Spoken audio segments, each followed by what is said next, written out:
and their first response was to turn on the weapon again. That humming and buzzing that you hear is the weapon system turned on. And they've become barbaric in nature, that every little thing that a target does that they don't like, that's radicalization. That's extremism in radicalization. That's what happens when people become radicalized to the point of extremism, where every little thing is retaliated against by the weapons that they're being given access to. That's what makes them highly dangerous. Highly, highly dangerous. They use it, sometimes just indiscriminately, for the smallest of things, sometimes not even for anything at all, but just because they have access to them. Weapons that are set up in this apartment complex, that even my brother, who's a quality assurance engineer, listened to the sound of it because they didn't turn it off in time and said immediately, that's a transformer.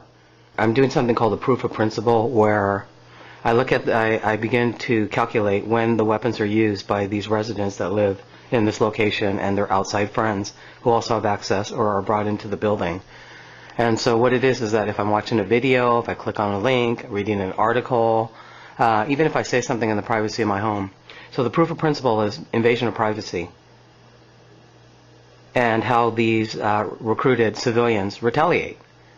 So if it's the privacy of my home, it's none of their business.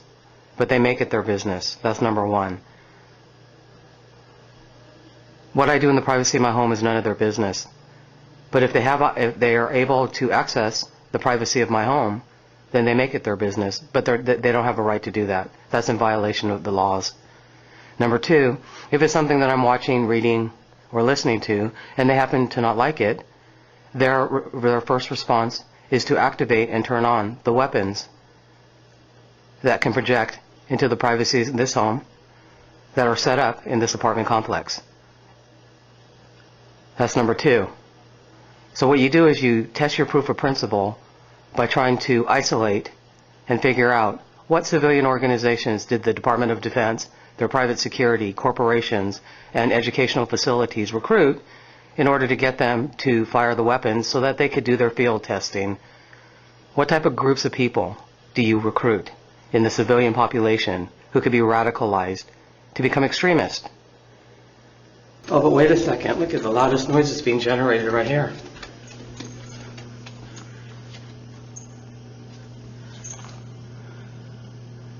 No, there's no transformer on the roof.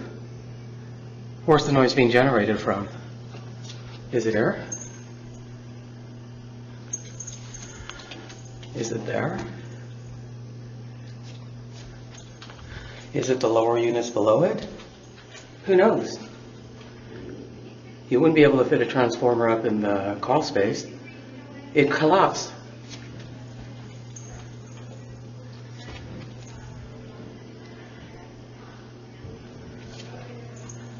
But I just showed you the roof.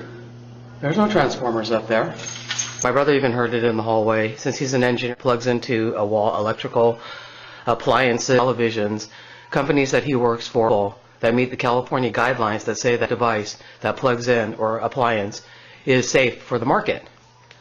This is what I'm going to show you, what a transformer sounds like, because he's around big equipment and small equipment.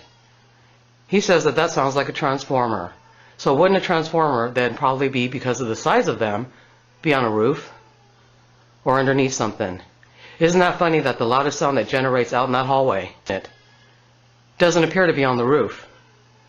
And I doubt it's going to be in a crawl space, because the crawl space is pretty much wood and lines, not actually places where you could put a transformer in. So what unit is housing the weapon systems?